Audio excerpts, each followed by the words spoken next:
HL complex नासी, रक्षा मंत्रालय, राज्य सरकार, आर्म फोर्सेस के सभी ऑफिशियल्स, हमारे एचएल के सभी कर्मी, इंडस्ट्री पार्टनर्स, एकेडमिशियंस, मीडिया के मेरे मित्रों, देवियों व सज्जनों, नासिक के एचएल के कैंपस में पहली बार मुझे आने का अवसर प्राप्त हुआ है।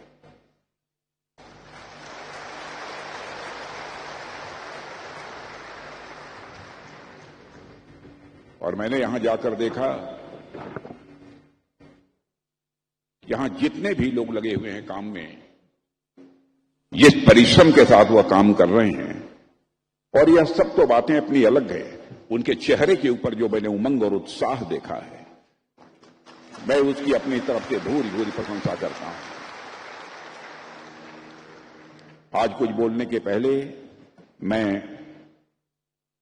हमारे पायलट्स, जिन्होंने एलसीए मार्क 1A, एचटीटी 40 और 230 MKI की जब वो फ्लाइंग कर रहे थे तो मैं बहुत ही गौर से बैठे हुए उन्हें देख रहा था।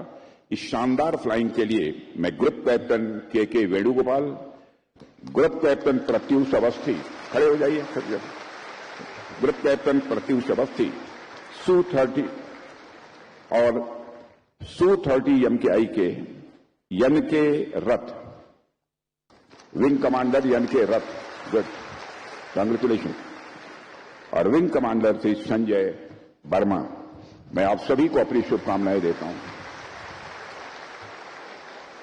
और आपने देखा कि कार्यक्रम प्रारंभ होने के पहले जब श्री प्रभु राम का भजन हो रहा था, श्रेया जोशी ने बहुत ही अच्छी तरह यह भजन प्रस्तुत किया है।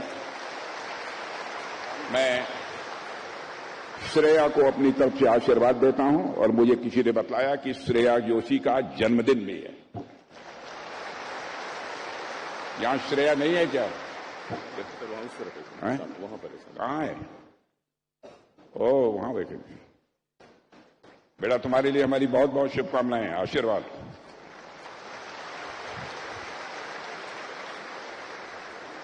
मेरे साथियों, आज ये हिंदुस्तान एरोनॉटिक्स लिमिटेड द्वारा निर्मित light combat aircraft mark 1A तेजस की 3rd प्रोडक्शन लाइन का उद्घाटन हो रहा है। इसके साथ ही HTT 40 एयरक्राफ्ट की 2nd प्रोडक्शन लाइन का भी उद्घाटन हुआ है। इन दोनों प्रोजेक्ट्स को देश को समर्पित करते हुए मैं कहना चाहूंगा, मुझे बेहद खुशी हुई है। मैं एचएल को और इस प्रोजेक्ट से जुड़े हुए हर व्यक्ति को मैं हृदय से बधाई देता हूं।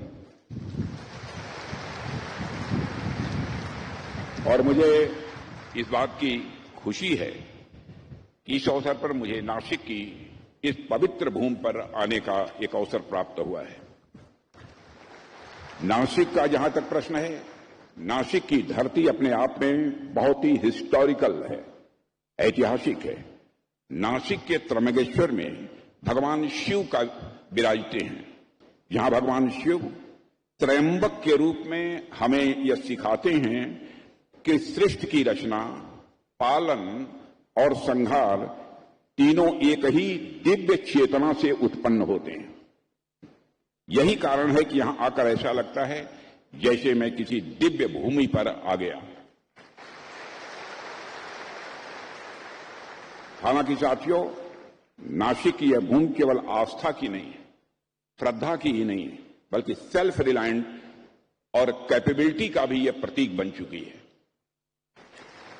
यहां एक और आस्था है, तो वहीं दूसरी ओर इसी नासिक की धरती पर हिंदुस्तान एरोनॉटिक्स लिमिटेड का एक गौरवशाली कैंपस भी राष्ट्र की रक्षा शक्ति को सिंबलाइज करता है, यानी उसका प्रतीक बनकर खड़ा है। और आज जब मैंने नासिक डिवीजन में तैयार किए गए सुखोई 30 LCA और HTT 40 विमानों की उड़ान देखी तो मेरा सीना गर्व से चौड़ा हो गया।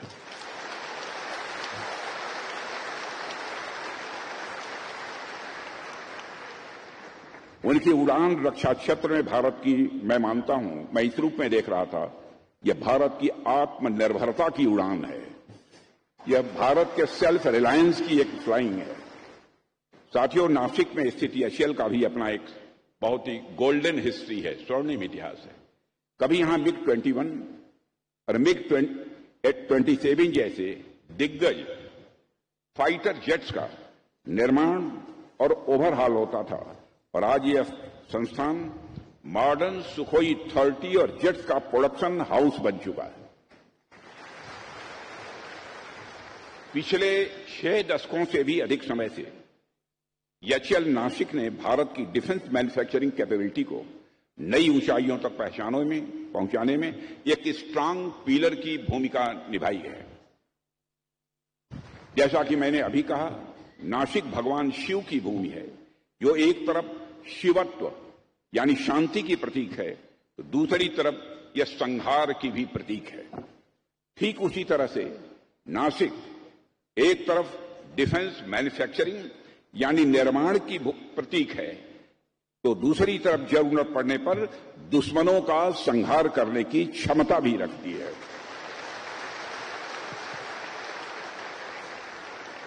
तो एक तरह से नासिक में भी, इस कैंपस में भगवान शिव की भावना दिखाई देती है।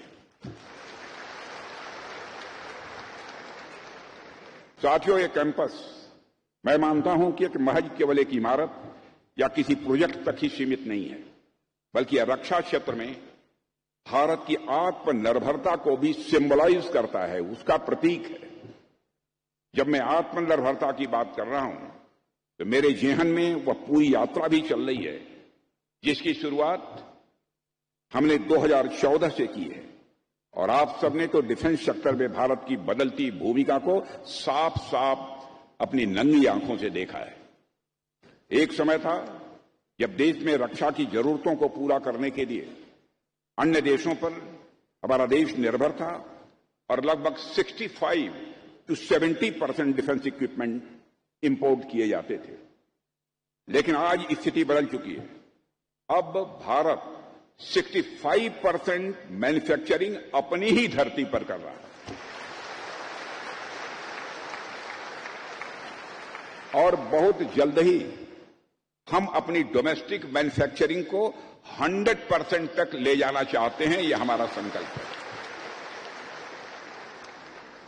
साथियों, डिफेंस सेक्टर में आत्मनिर्भरता की सोच कोई आज की नहीं है।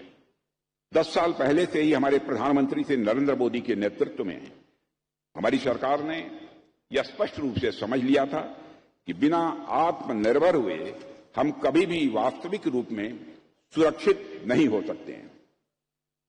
हालांकि उस समय हमारे पास चैलेंजेस बहुत थे, इसमें कहीं दो मत नहीं है। हमारी सबसे बड़ी समस्या यह थी कि हमारा डिफेंस प्रिपेयर्डनेस बहुत लिमिटेड था, और हम इंपॉर्टेंट मिलिट्री हार्डवेयर के लिए लगभग पूरी तरह इंपोर्ट्स पर निर्भर हुआ करते थे। हमारे डिफेंस प्रोडक्शन सिस्टम में प्राइवेट इंडस्ट्रियल सेक्टर की भी कोई खास भागीदारी नहीं थी। सब कुछ केवल पब्लिक सेक्टर PSUs तक सीमित था। इसके अलावा डिफेंस प्लानिंग, एडवांस टेक्नोलॉजी और इनोवेशन पर भी पर्याप्त फोकस जितना होना चाहिए वह नहीं था। यही कारण था कि क्रिटिकल इक्विपमेंट और कटिंग एज सिस्टम्स के लिए हमें बाहरी देशों की ओर नजर उठाकर देखना पड़ता था, जिससे न केवल कास्ट बढ़ती थी बल्कि स्ट्रेटेजिक वल्नरेबिलिटी भी पैदा होती थी। जाहिर सी बात है कि ऐसी स्थिति में लंबे समय तक सस्टेनेबल नहीं रह सकती थी, और इसी चुनौती ने हमें सोच और नए रिफॉर्म की दिशा में आगे बढ़ने के लिए प्रेरित किया था। साथियों, उसी दिशा में आगे बढ़ते हुए हमने न सिर्फ इंपोर्ट डिपेंडेंस को घटाया है, बल्कि इंडिजिनाइजेशन की कमिटमेंट को मजबूती भी दी है। यदि मैं आंकड़ों की बात करूं तो 2014-15 में यहां हमारा डिफेंस प्रोडक्शन अप्रॉक्सीमेटली 46,429 करोड़ हुआ करता था। वहीं आज 2024-25 में बढ़कर अप्रॉक्सीमेटली 1,50,000 करोड़ तक पहुंच गया। और यह सब भारत के अंदर जो करिश्मा हुआ है उसमें मेजर कंट्रीब्यूशन यदि किसी का है तो आप जैसे लोगों का है। मेजर कंट्रीब्यूशन यदि किसी का है तो आप जैसे लोगों का है। यह केवल फैक्ट्स नहीं है, बल्कि मैं मानता हूं कि हमारे देश की यह आत्मनिर्भरता, सेल्फ रिलायंस की एक उड़ान है। इसी तरह हमारा डिफेंस एक्सपोर्ट, जो कभी अप्रॉक्सीमेटली 1000 करोड़ से भी कम हुआ करता था, आज वह रिकॉर्ड 25,000 करोड़ को क्रॉस कर चुका है। और मैं एज ए डिफेंस मिनिस्टर आपको विश्वास दिलाता हूं, जिस तरीके से डिफेंस मिनिस्ट्री में हमारी टीम जिस जील के साथ और जिस मिशन के साथ काम कर रही है, 2029 आते आते हम इस फिगर को ले जाना चाहते हैं 3 लाख करोड़ रुपए तक का। और डिफेंस एक्सपोर्ट जो इस समय मैक्सिमम 25,000 करोड़ है, उसको हम ले जाना चाहते हैं 50,000 करोड़ तक। साथियों, पिछले 10 वर्षों में जिस रफ्तार से भारत ने डिफेंस और टेक्नोलॉजी के क्षेत्र में आत्मनिर्भरता हासिल की है, वह वाकई में अद्भुत है, अनइमेजिनेबल है। मैं ऑस्ट्रेलिया गया था, वहां के defence minister, deputy prime minister, वहां के प्राइम मिनिस्टर, सारे लोगों से हमारी बातचीत हुई। भारत के बारे में, भारत के डिफेंस के बारे में जो वह चर्चा उन्होंने की, मैं मित्रों यही कहना चाहता हूं, भारत का रक्षा मंत्री होने के नाते मेरा भी सीना चौड़ा हुआ है।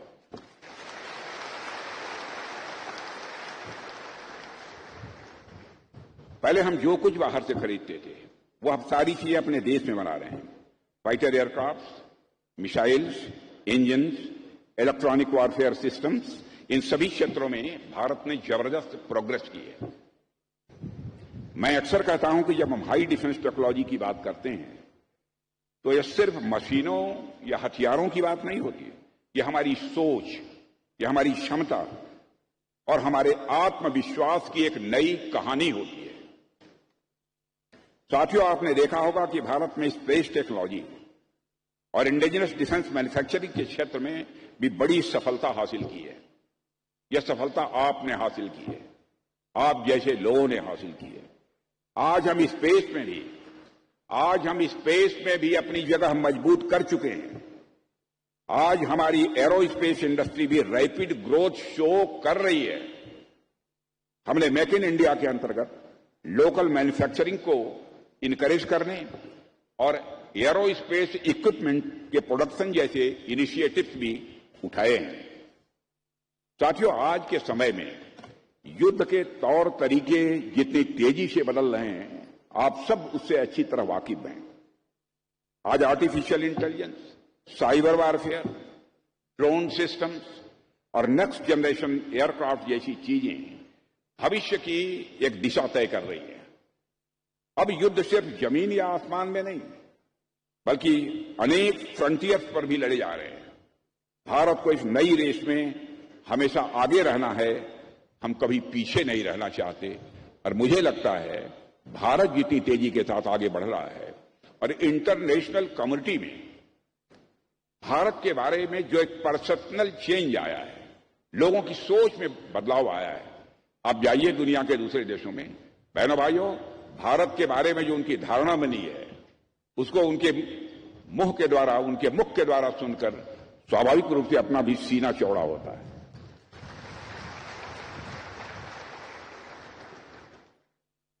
यही वजह है कि आज हम state of the art indigenous technology पर इतना जोर दे रहे हैं।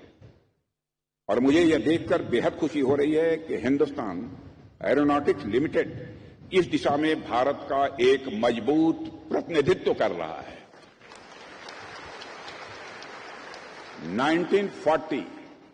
1940 के दशक में स्थापित हुआ यह संस्थान आज हमारे देश के रक्षा क्षेत्र का बैकबोन बन चुका है। अभी कुछ दिन पहले हमने MiG-21 की डीकमीशनिंग की थी। लंबे समय तक MiG-21 ने इस राष्ट्र की सेवा की और उसकी ऑपरेशनल नीड्स को पूरा करने में एचएएल ने मेजर कंट्रीब्यूशन किया है। और MiG-21 को ऑपरेशनल सपोर्ट देने में आपका जो योगदान है, मैं हृदय से उसकी सराहना करता हूं। जब मैं एचएएल के परिश्रम, आप सब लोगों के मेहनत की यहां पर बात कर रहा हूं, तो मैं ऑपरेशन सिंदूर के दौरान एचएएल की जो बड़ी भूमिका रही है उस पर भी कुछ बातें आपसे मैं करना चाहूंगा।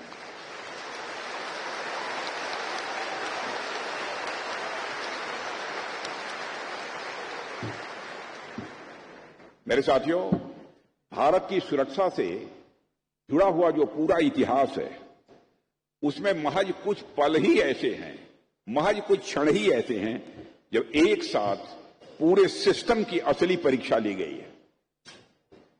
ऑपरेशन सिंदूर ऐसा ही एक मिशन था।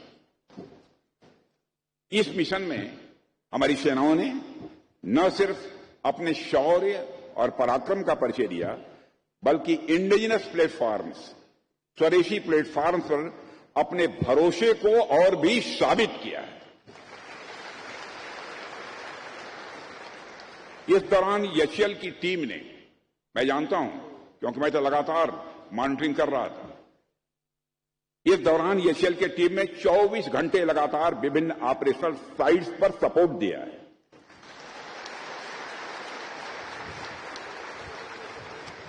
Fighter jets, Sukhoi, Jaguar, Mirage, Tejas और हेलीकॉप्टर्स के मेंटेनेंस और रिपेयर्स आपने चटपट किए, तुरंत किए। ताकि आपने यह क्यों किए? ताकि भारतीय वायुसेना की ऑपरेशनल रेडीनेस ये बनी रहे, किसी भी सूरत में ये कमजोर न होने पाए। यह इस बात का प्रतीक था कि जब बात देश की सुरक्षा की आएगी तो हम इक्विपमेंट खुद भी बना सकते हैं और उन इक्विपमेंट से खुद की रक्षा भी कर सकते हैं। मैं इस अवसर पर एचएएल परिवार को पुनः एक बार हार्दिक बधाई देता हूं। और मेरे साथियों, आपने साबित किया है कि जब डेडिकेशन और इनोवेशन ये साथ चलें तो कोई भी लक्ष्य किसी भी सूरत में असंभव हो ही नहीं सकता। मुझे जानकर भी बेहद खुशी हुई है कि नासिक की टीम ने सुखोई 30 पर